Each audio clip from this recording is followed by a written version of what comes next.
Have you ever gone through something incredibly difficult in your life and wondered how you were going to recover on the next chapter in your healing journey? Well, this episode is dedicated to you, to those who have overcome, to who've risen above, to made it through, and all of the things, the messy pieces that come into play, and how you can start to unravel those parts of yourself so that you can come through, be whole, and rise into the powerhouse that you are intended to be. Listen in. Hello, and welcome to the Hello You Show, where big dreams meet real action. Through transformative stories, a bit of neuroscience, and real conversations, this show is here to help you explore creating your next level life with authenticity and passion.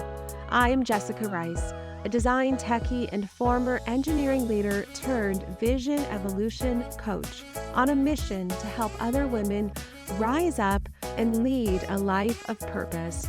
So get cozy and say hello again to the real you. Hello, welcome back to the Hello You Show. My name is Jessica Rice, and I am your host. Well, we've had some incredible guests coming onto the show recently. I have been so blessed and just overflowing with so much gratitude and thankfulness in relation to the women who've come on and shared their stories, the incredible amount of determination and tenacity that they have demonstrated. And I also wanted to just say so much thanks to the community who has been listening and writing back and sharing their stories with me in response to the various podcasts that have been coming out. And so your support and your feedback, it means so much to me. And I wanted to dedicate this episode to some of you who have written me privately.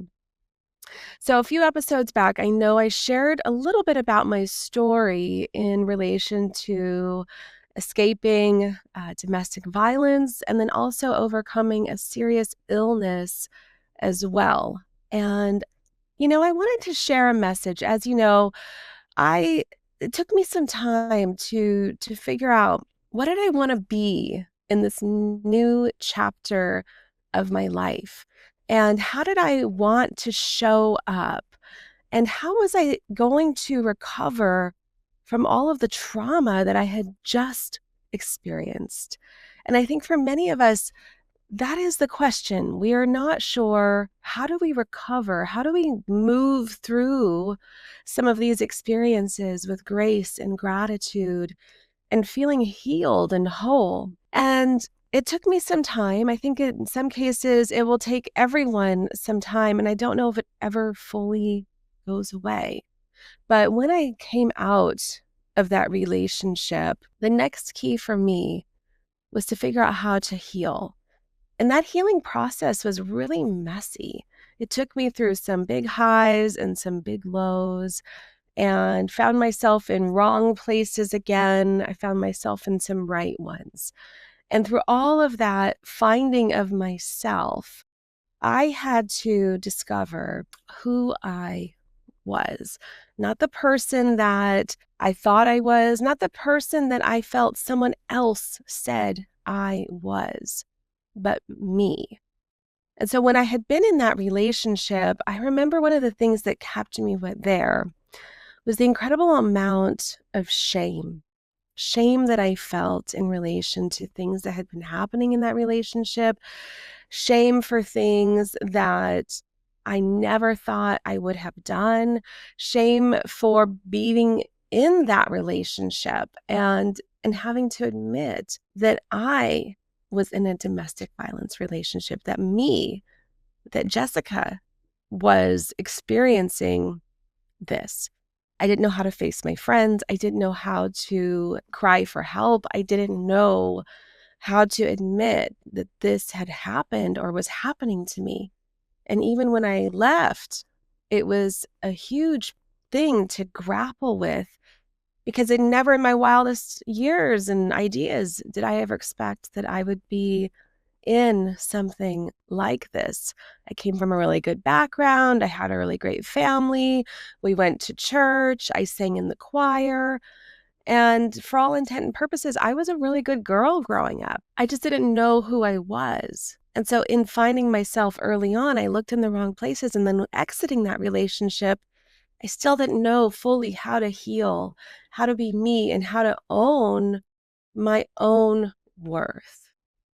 And so that journey took me down many meandering paths of spiritual self-discovery, finding my partner, learning how to show up for other people better and more whole. And one of the key things that I had to really undergo was actually the undoing of who I was. See, for a long time, I really held on to a lot of insecurities that were deeper down that distributed themselves or put themselves out there as a confidence boost or something that I thought I was really good at. And yet it was a deeper insecurity of mine. When I was in college, I sang. I was in ballet from the ages of 6 to in college, 19. And so I held on to these pieces of myself that I was good, that I was honest, that deep down I didn't want to do anything wrong, and that I was intended for more. You know, I was a good singer, or that I was a good dancer, or I was a good friend. And I held on to all these pieces of myself that I felt were what brought me value in this world. What I didn't realize was it was none of that. I think that the biggest thing when we are healing and when we're trying to figure out how do we step out of this situation or any kind of trauma that we've experienced or pain and into something else, or want to make a transition for our lives, whether it's from your corporate career or something more challenging, we have to start recognizing that we alone, without any talent, without any background, without being good at something, without being beautiful, without being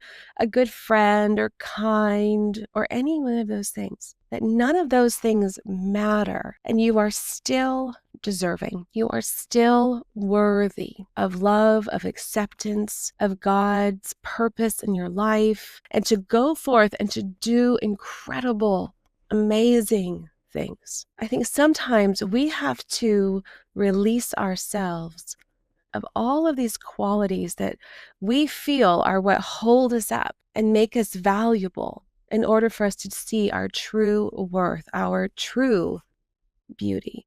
And that's what I had to do for myself. As a mother, I struggled when my son was born, and I was starting a new career. I had just landed a new job. We were recently married. We had a new puppy at the same time. And I was struggling with juggling all of it and wanting to just be the very best. And I would push myself so hard to do so. I would come home at lunch and I would pump, and then I would have my son at daycare.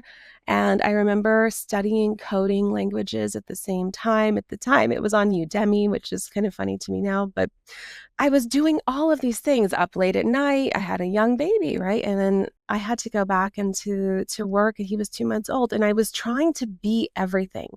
I was still trying to make amazing meals for my husband. I still wanted to be a good daughter. I wanted to be a good friend, and I still wanted to go have fun too. And I was having a really hard time being all of it and juggling all of it. And yet I was holding it down. And as far as anyone else was concerned, I was doing a really kick-ass job. But inside, I was miserable because, again, I didn't know who I was. I was out pleasing and serving and trying to be everything that I thought was either expected of me or just made me a good person, made me worthwhile in this world, made me a good mother. And I'm not saying that we don't have to want to be a good mother or a good spouse, but that's not why you're valuable. That's not why you have purpose. It wasn't until I could divorce myself from some of the experiences that I'd had in my life, only until very recently, divorce myself from the need to be looked at in favor. See, all of these things in my life, I was looking externally to other people for validation and approval of who I was,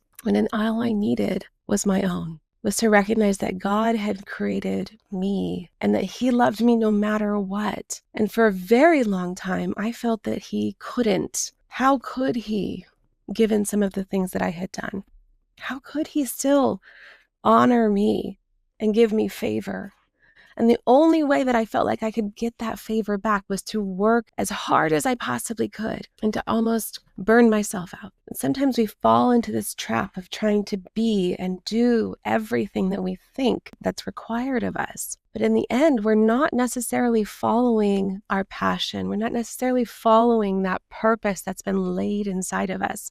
We're not listening to the inner calling because we're so consumed with what's happening everywhere else around us. We're not recognizing what we are here to do, what this journey for us is all about, and what this now new story, these new chapters in our lives are contributing to. So when I started to have to do some inner work on, it's okay that I am a mess sometimes, and it's okay that there are days that I am not a great mom. I am not even the best mom. Some days I'm not a great spouse. Sometimes I'm not a great partner. Sometimes I drop the ball. Sometimes I make mistakes. Sometimes I burn our dinner. And I put so much value on being perfect, so much value on is everything the way everybody else wants it to be, because I want them to see me. In Mark chapter 5, verse 41, Jesus calls, he says to the little girl, rise up.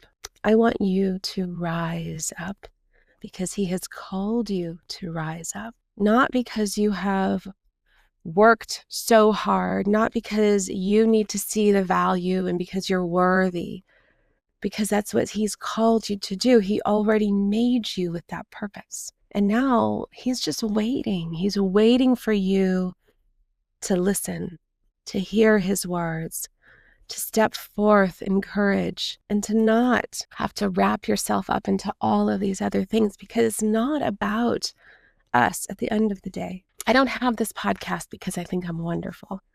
I don't coach now because I feel like I'm so amazing. It's because God put a calling on my heart to do something more, to do something greater. And most days, I don't know what that's going to look like. It comes to me. I didn't know that I was going to start a podcast. People ask me all the time, what led you to starting the Hello You Show? And why is it the Hello You Show? I don't know. It just came to me and I felt like I had to do it. I didn't want to start a podcast. That wasn't on my list of things that I was thinking about. But all of a sudden, one day, I just felt like I should. And every once in a while, it reminds me of all of the beautiful things in this world, because that's what this is. This is my heart coming forth out to the world, hoping that whoever needs to hear it will. And every so often, I get a response somewhere, Messenger, DMs, saying that this particular episode really helped them, or that this message or this guest really helped them. And at the end, that's why I do this. What's your calling? What's inside of you? What is your story that is going to help another person? What can you do? Can you be the vessel that God has called you to do and to be? Not because you're great, not because you're worthy, not because you have worked your butt off to get to where you are today, not because you've screwed up. We make a million mistakes and we are still valuable. We are still precious because we're alive. And so if you're wondering, how do you get through this? I challenge you, detach yourself from having to explain. Detach yourself from feeling like you have to make up for anything that ever happened to you. There is no shame if you have gone through something. It's what you are doing now. How are you listening now? How are you showing up now? Imperfect, flawed, beautiful. Diamonds do not come out gorgeous. They look like a rock. They have to go through refinement in order to become precious. Sometimes we have to go through that refinement. I don't know why. I don't know what purpose. Sometimes we may not be listening. and we have to get right back on track. Sometimes our own need to be seen and to be heard puts us in danger, and we have to get out of it. And if we're continuing the loop of looking into all of the wrong places for that validation, it's going to be much harder to then find our own. And it's not because you have a million talents. It's because you are you. It's simple. Sometimes we over-explain it. Sometimes we overthink it. And we allow shame to dictate what we do or don't do. We allow fear to step in. Who am I? Who am I to start a podcast? I'm nobody. I just did it. Who am I to start a coaching business? Nobody. Who am I to be successful? Why not? Whatever is laid upon your heart, there is no need to have a reason. There is no need to come up with a justification. People may ask you why, but that doesn't really matter. I started the podcast because I wanted other women to recognize that it doesn't matter. It's never too late. There's never too many things that have happened to us. If I can recover from an abusive relationship fueled by drugs and sexual exploits, you can go out and you can go forth and you can make amazing things happen in your life. But it's not because I'm wonderful, and it's not because you're wonderful. It's simply because we're alive. And we have more to do. We have more work to do in this world than I think we can possibly understand. And we just get in our own way. We limit ourselves by requiring the justification. We limit ourselves because we need that proof. And we don't have to prove it to ourselves or anyone else. The right people are going to see. The right people will cross your path. The right doors will begin to open, and you're not going to know always how that's working. It just will. You can strategize. I teach strategy in my coaching business, and I work with high-level leaders, and we talk about how we create our bigger vision and our legacy. I don't know fully how I even got here, but sometimes we can't fully strategize everything. Sometimes we just have to step out in faith. We just have to take that leap of courage. And I would say one thing that helped me was recognizing that I've already gone through hell. So how much worse can it be? How much harder can it be? And it is sometimes hard. Sometimes stepping out is painful because it requires us to grow.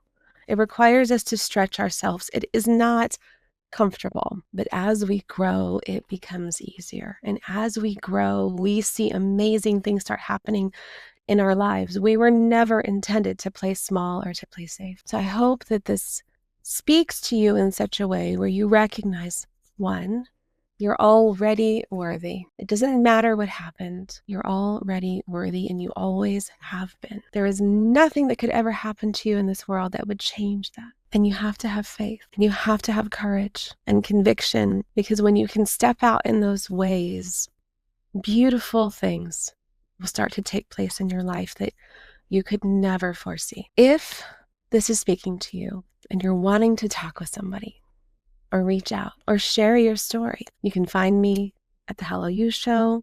You can find me at hello at The Hello You Show. You can find me at Jessica at Jessica Rice Coaching. You can find me at Jessica at rowanandhazel.com. You can find me. Reach out. I want to hear your story. I want to hear what this means to you and what you are going to decide to first of all let go of, so that you can become and rise up to the woman that you were intended to be. Have a wonderful week. We have some new amazing guests who are going to be coming on to the show. I'm very excited to introduce them to you. If you haven't listened to some of our previous guests, I encourage you, go back and listen. They have amazing stories to share that will encourage you, uplift you, and spur you to keep going forward. And until then, stay blessed. Thank you for tuning in to The Hello You Show. It's been a pleasure to have you with us on this journey today. If you found value in our conversation and want to support the show, please take a moment to like, follow, and subscribe so you never miss an episode. We'd also deeply appreciate it if you could leave us a review. Your feedback not only helps us grow, but also enables others seeking inspiration and authenticity to discover our community. Until next time, keep embracing your story with purpose.